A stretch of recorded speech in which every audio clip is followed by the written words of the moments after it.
Guys, i-retake ko talaga. Kasi, na 15 seconds ko is instead of, 100 and, and 80 seconds. Sorry. I-retake ko naman. Grabe ang mga retake na to. Like, girl, dadumpa mo talaga yung At yan guys, inaano ko lang.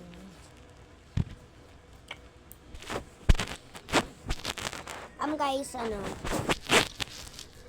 mo guys, yung weird thing lang, pumupunta yung baptist sa amin sa mga Pilipino lang dyan na, Pilipino. Alam ko merong Pilipino nagwa-watch ng video namin.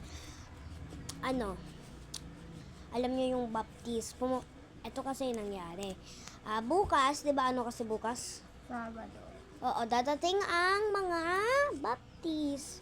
Pag di man sila dadating, chat namin sa GC. Nag-leave na nga ako. Nag-leave na nga tayo sa GC. Hindi, si Ate Ken na lang. Si Ate Ken ay isang best friend ni Ate Colot. Wala akong magawa kaya inaano ko lang ang aking mga paa kasi para maano sila. Ay, naku dyan mo. Pagsayang ka ng buhay.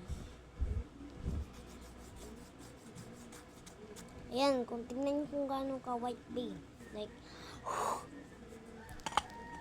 ito naman ang melted lipstick. Tinatawag namin dito ay melted one. Yan. Kasi melt siya. Try mo. Buray mo yung lipstick mo. Okay. Ako na. Wait lang guys. No. Hi guys. Balik na naman. Magta-try na naman tayo ng isang lipstick. Ito. Melted one. Ang tinatawag namin. Let's go.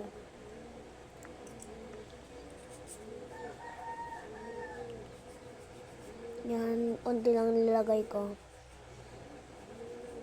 Ano naman dapat maraming nilalagay dyan? Ayan o. Tapos na. Magme-medyas na ako ulit dahil tapos. Kasi nisa ko ng socks. Where's the one? Where the one? Tinatanggal ko. Charits. Si bakla.